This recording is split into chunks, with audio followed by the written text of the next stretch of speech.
Why do I feel like I linger between the words to say the words to remember. Hey guys, I'm back. So today we're going to be talking about Sajin Komamura, captain of Squad 7. I'm probably not going to go too in-depth on this one because, being entirely honest, he doesn't have this massive impact on the actual story of Bleach. I mean, Byakuya was, the main bad guy of, the first couple arcs. He was, the main antagonist, so to speak. He was the biggest obstacle in Ichigo's path. And Toshiro was pretty steadily, he made several appearances throughout the series, and he had a pretty major impact on the way things played out. All in all, they were both strong supporting characters to the very least, completely disregarding the fact that Byakuya was literally one of the most important characters in the first couple of arcs. But Sajin, he's kind of like a, it pains me to say this because I love the guy so much, but he's a bit of a minor supporting character throughout the series. He's not really super important, super impactful or whatever. He has his own character arc with Kaname, of course, where basically, to give you the short version of it, Kaname betrays the Soul Society because he's all about justice as well. He's another one kind of like Byakuya, where he puts justice above all else. But his whole deal is because basically his best friend, his childhood friend, was killed by her husband, but because her husband is part of the four great noble families, nobody did anything about it. So he had a chip on his shoulder, and he really disliked that.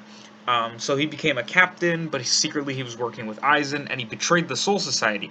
So Sajin, who became friends with Kaname because Kaname was blind, and Sajin is self-conscious about his appearance because he is basically an anthropomorphic wolfman.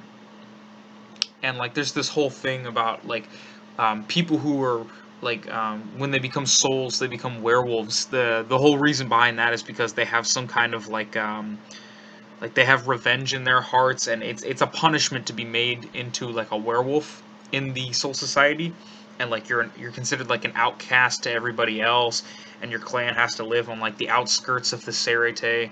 Yeah, there's a whole thing, but yeah, Sajin is very self-conscious about his personal image, and he's a furry, so sucks to suck. But yeah, basically his whole thing with Kaname is that they became friends because he didn't really feel, self-conscious around Kaname because the dude is blind.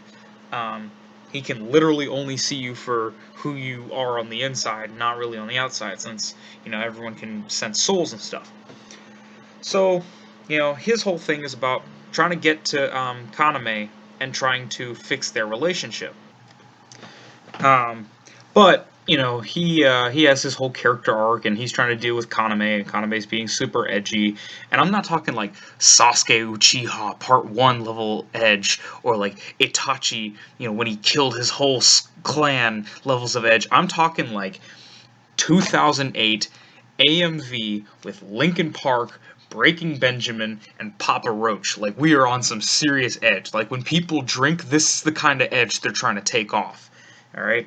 So he's trying to deal with Kaname's whole, I am justice, and I have been wronged, and this world is unjust, and Sajin's dude, you are preaching to the choir here, but you can't just go, murder everyone because, you didn't like what happened there. I'm not saying he's wrong for being upset about his childhood friend being murdered and no one caring. I'm just saying there are probably more constructive ways to deal with that. In any case, so yeah, his whole thing is with Kaname, and Kaname ends up dying in the end anyway. He gets killed by Aizen after he starts to maybe see the light. Lieutenant Shuhei Hisagi's there with Sajin trying to convince Kaname, because Sajin has this strong relationship with Kaname, but Hisagi also has a very strong relationship with Kaname. He was his lieutenant, so they had a very close relationship. But he kind of more so shines um, in his field of, well, his powers. His powers are very interesting and they're really cool, and I always enjoy seeing him, fight people. Like he fought Kenpachi, he fought that Fraction. I forget whose Fraction it was, but dude's name was like Chow or whatever, and he was like bigger than a whale lord. Um, but it was very interesting to see that. It's always interesting to see him on screen. He also has some great moments in the Thousand Year Blood War. Um, his whole character, like the culmination of his whole his whole character design, his whole like reason for existing, it really like peaks up at the Thousand Year Blood War. And man, I gotta tell you, the payoff was perfect. I'm not really a fan of what they did with that payoff, but the payoff in of itself was brilliant. Um, but basically, his main powers that you'll basically see him using in combat and stuff like that is, he's a master swordsman. I'm pretty sure every single captain is a master swordsman. I may be forgetting one, but I'm pretty sure they're all master swordsmen. Um, he is one of the stronger captains. He's also really good at like getting beat up and just keep pushing forward. He's a more physical captain. We're talking like the Kenpachi. We're talking about the Yoruichi or the Soifon. You know, Yoruichi and Soifon. They have like their abilities or whatever, but they really like when they clock into work, they're bringing shunpo. They're coming in there fist fighting stuff. Like with Kenpachi, he's not using like, oh, I have a special ability that if I do this, then you will die. He doesn't really. He's just like, my special ability where I do something you die. That's called me swinging my sword. That's pretty much Kenpachi. He's like, I'm just gonna keep doing it until you die. Sajin's kind of like one of those, different kind of attitude, but he's like, you can hit me a bunch of times and I'm gonna keep going. But if I land a hit on you, you're probably not going to keep going. So, immense strength. He has really good endurance. But his spiritual pressure is no joke either. I mean, as to be expected of a captain, most captains have very powerful spiritual pressure. Now, it's nothing along the lines of someone like Byakuya or Toshiro, because that's more or less their main means of fighting is their spiritual pressure, and the abilities that their spiritual pressure gives to them through their Zanpakuto. But Sajin does have, his he's allowed to, with his ability, which we'll discuss, he's basically allowed to combine his immense strength, his great endurance, and his, enhanced spiritual pressure. His strong Reiatsu. He's pretty good at Shunpo. I think everybody in the captain range is at least considered an expert, if not more, for people like, of course, Yoruichi, Tenjiro Kirinji, uh, and Soifon, of course. I even think Omaida is a Shunpo expert, and he's only a lieutenant. But that's to be expected of somebody who is like not only in Squad 2, but the lieutenant of Squad 2. He may look goofy, but he's got a certain reputation to uphold. Uh, in any case, he's also got some abilities that he gets from his race, so to speak, being like a furry. Uh, basically, what he gets there is like, I believe he can talk to animals. I may be misremembering this, but I believe he has some form of like zoolingualism or animal communication or whatever. And he definitely has enhanced senses. Like he can hear really well. He's got a good sense of smell, and I think his sight is better than most people's. Um, I don't know how useful that is in a world where most people have a sixth sense that allows them to sense spiritual pressure, and there are a lot of people in the series who can sense spiritual pressure from a lot farther away than Sajin. I think that kind of ties into like how powerful your Reiatsu is. But he does have those, powerful sensory senses that he can rely on in case his ability to sense spiritual pressure is in some way, shape, or form being misled or something, or somebody's suppressing their spiritual pressure, can't really suppress your smell. Anyway, so he has, as far as like his main bread and butter, the reason why I think he's pretty dope. Um, he's got a big person. He's got a big boy that he makes attack people. In his Shikai, he's got Tengen. And basically what it does is it summons a big old arm with a big old sword, and it hit thing good.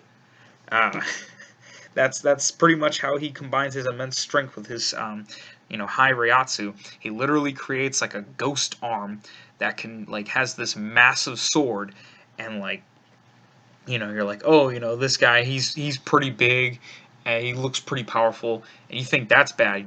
Dude can summon a ghost Evangelion. Like, okay. Not sure how I'm really supposed to fight that thing, but most people seem to manage okay. Uh, it's not like when you think like big, hulking, lumbering suit of armor, you kind of think, okay, well, since it's bigger, it's probably going to be slower. It's not particularly slower, but because it is like it has more mass, it's bigger. It's not slower, but it is bigger, so there's a lot more of it. So people do tend to like slip around it, and like they like Kaname, his main means of attacking it was like not really outspeeding it, but outmaneuvering it.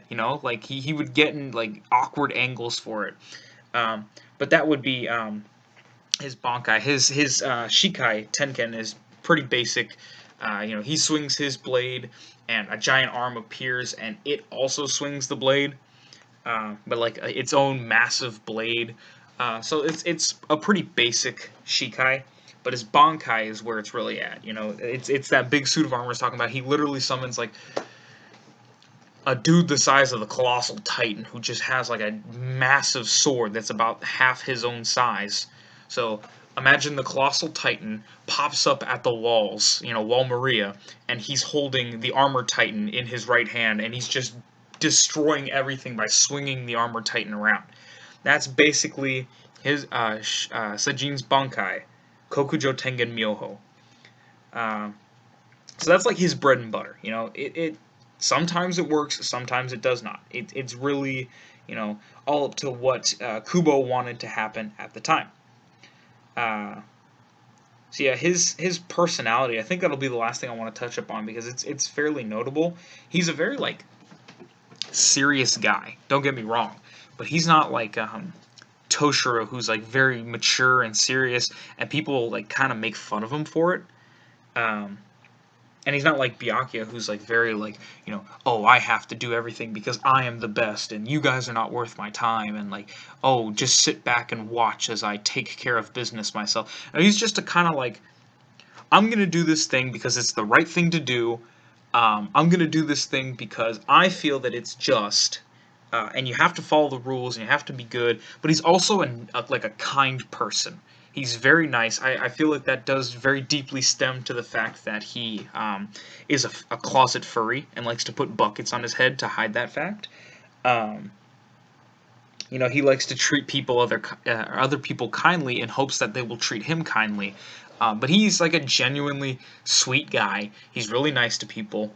Um, he does have like his main thing is he has like a massive sense of loyalty to Yamamoto, because Yamamoto was the person who actually took Sajin in and like raised him to become this captain, and like to be this powerful person that can like actually have a voice despite his background. Yamamoto didn't really care that he was a werewolf. He was like, I'm going to basically adopt you. Yamamoto was pretty much this dude's dad.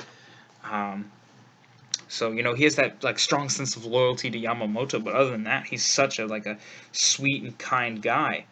He's a serious guy, because of his time being like people being cruel to him.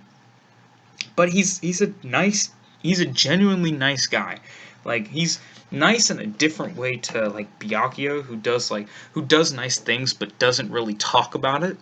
And he's nice differently to Toshiro, because Toshiro's kind of like he's like your buddy or your pal, but this dude's kind of like I don't know how to describe it. He's like almost like a nice dad, you know? He's daddy. Wait, no. Um anyway, yeah, I mean his powers are, they're cool, but they're pretty basic. His personality can pretty much be summed up into a very fiercely loyal man, but a nice person. And his backstory can basically be summed up into: my face is ugly. I don't like when people look at me, so I'm gonna be friends with a blind guy. Oh no, he's evil. I'm gonna go beat him up. So yeah, that's Sajin Komamura, captain of Squad 7. His impact in the Thousand Year Blood War was short but sweet. Sad about what happened to him afterwards. Don't want to go into it, just because, again, I'm doing my videos separately to cover the Thousand Year Blood War. But I do appreciate, his character and the impact he leaves, even if it's not like this massive impact or whatever. I do appreciate the character. I think he's super cool, and he's definitely one of my favorite captains. So that's pretty much it for what I wanted to talk about. Thank you guys for watching. Remember to like the video if you liked it, and if you disliked it, you should still like the video because I want you to. You should subscribe if you want to see the rest of the videos. I got a Shunsui video coming up, and I'm thinking I'm going to be doing a Baki video next. So that's pretty much it. You like, comment, subscribe. Leave a comment. I would love to interact with you guys and see what you guys think about these videos. Am I doing a good job? Am I just talking to myself alone in my room? I think it's that second one, but I would love to find out from you guys. So thanks for watching, and I'll see you next time.